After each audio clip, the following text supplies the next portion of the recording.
Acá estamos, en el Sheraton Pilar, en esto que es Agromomentum, abriendo caminos, esta gran jornada de 2 días que se hace justamente acá en el Sheraton Pilar, en Don Mario, que se está televisando por internet. Bueno, la primera en presentar fue Matilde Rusticucci. Ella es profesora de la Universidad de Buenos Aires, es investigadora del CONICET, es justamente profesional en ciencias de la atmósfera y te tocó hablar de cambio climático. Y estuviste además muy metida en todo el tema de lo que fue cambio climático, trabajando. De paso te felicito porque también tenés una parte de ese premio Nobel, ¿no? Del 2007 fue.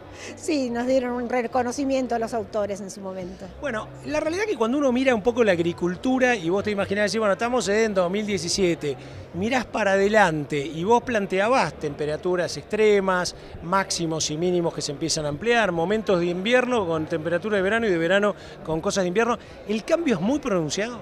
Sí, el cambio es muy pronunciado, aunque parezca un poquito, parezca medio grado, 1 grado, cuando nosotros hablamos de cambio climático, hablamos de esos valores que son valores que engloban todo el planeta y valores anuales, pero claramente en el día a día nosotros vimos, ya lo comprobamos y sabemos que lo que va a pasar es que las temperaturas de verano ya no son solo de verano, ya esas temperaturas de verano se extienden hacia el otoño, hacia la primavera, el invierno se restringe, las temperaturas mínimas ya no son tan frías como antes, cada vez tenemos menos y vamos a tener cada vez menos de esos extremos fríos. ¿A qué cultivos va a afectar más todo esto? Porque sin duda va a haber algunos que, vos lo mencionabas, de repente se van a ver más complicados que otros, algunos ya actualmente están más complicados.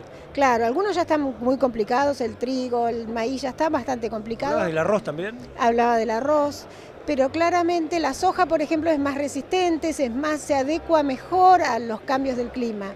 Lo que pasa es que todos estos cultivos van a tener que adecuarse a un nuevo clima. Entonces, o los adecuamos con los manejos, con el manejo agronómico, digamos, con el manejo del cultivo, o los adecuamos con otros lugares que puedan recibirlos.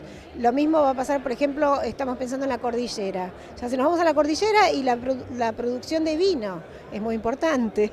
La producción de vino que se va a ver muy afectada por la menor cantidad de lluvias, menor cantidad de nieve, menor disponibilidad de agua, por ejemplo. Entonces, ese cambio se va a venir y van a tener que adecuarse y adaptarse a otros lugares. Vos hablabas de 2 conceptos, que decías, estos 2 conceptos son los que hoy ya la humanidad tiene que trabajar, ¿no? Y decías, a su vez estos 2 conceptos están interaccionando entre sí. ¿Cuáles son? Adaptación y mitigación del cambio climático. Adaptación es adaptarnos al cambio climático que tenemos. Ya sabemos que este clima no es el mismo que teníamos hace 40 años, no es el mismo clima que tuvieron nuestros abuelos ni nuestros padres. Es otro clima, hay que adaptarse a este nuevo clima, de más lluvias en algunos lugares, de menos lluvias en otros lugares, de más temperatura. Ya claramente, si uno piensa en los colegios de hace 40 a 50 años, ninguno pensó en tener un ventilador en el aula. Se pensaba en estufas, en calefaccionar. Y ahora tenés que pensar en que los chicos empiezan en marzo y hace mucho calor. Entonces hay que pensar, por ejemplo, eso sería adaptarse, es una medida de adaptación. Una medida de adaptación al nuevo cambio es tratar de buscar más vegetación para refrigerar más naturalmente, tratar de buscar una arquitectura más verde de la que teníamos.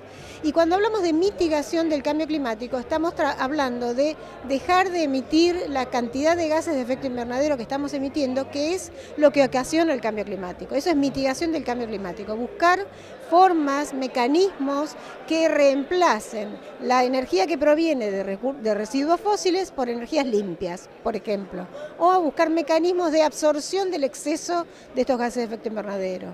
Te hago la última y tiene que ver un poco con el panel, ¿no? Y algunas preguntas que surgieron. Y acá te pregunto, la agricultura, la ganadería y aquellos espacios, por ejemplo, como las pasturas en ganadería o determinados cultivos, ¿generan de alguna manera un balance positivo en la captura? Además de, bueno, por supuesto, generar alimento para la población, ¿generan además algún efecto de captura que permitan un balance positivo? En este caso, un país como la Argentina que siembra 32 millones de hectáreas, ¿no? Y en este caso nuestro país debería profundizar un poco más los estudios hacia ese punto, porque yo creo que hay estudios locales, hay regiones en las que puede colaborar con la captura de gases de efecto invernadero, claramente, eso se sabe, va a depender del clima, de la región y de los estudios que se hagan al respecto. Matilde, excelente tu charla, me encantó. Acá había un montón de agrónomos, productores, más la gente que la ve por internet, así que impecable. Muchos de nosotros sabemos del cambio climático, a veces pensamos que son en realidad más variabilidades temporales, que por ahí justamente, como dijiste vos, el termómetro existe desde 1830. Las buenos datos a lo mejor empezaron mucho después, porque alguno tomaría la temperatura, pero no con la eficiencia y la rigurosidad. Entonces vos decís, bueno, esto, si uno lo mira en series temporales, a lo mejor de 50 años, por ahí son fenómenos que puedan repetirse o no, pero cambio climático está. No, el cambio climático está. Nosotros, a través de otro tipo de estudios que se llaman paleoclimatología, se puede ver cómo este clima está relacionado con el clima de 800.000 años atrás. Por ejemplo, los valores de gases de efecto invernadero de hoy no tienen antecedentes en los últimos 800.000 años. Estamos en récords absolutos en casi 1 millón de años atrás. Los valores de aumento de nivel del mar tan intensos y tan rápidos no tienen precedentes en los últimos 40.000 años, por ejemplo. O sea, se puede ir más atrás y comparar, a pesar de que los termómetros y la sistematización es más reciente, pero sí a través de otras metodologías se puede comparar el clima actual y sabemos que esta velocidad de cambio, el problema es la velocidad de cambio, no tiene precedentes en muchos años atrás. Matilde Rusticucci, la primera que abrió acá, la primera que nos abrió todos los ojos, nos impactó enormemente con esto del cambio climático, justamente para dar paso después a todo esto que tiene que ver con tecnología de cultivo, con manejo, e incluso también con los agronegocios. Matilde, muchísimas gracias. Gracias a ustedes, gracias por invitarme. Con vos, desde el Sheraton Pilar nos seguimos viendo en Canal Agrositio.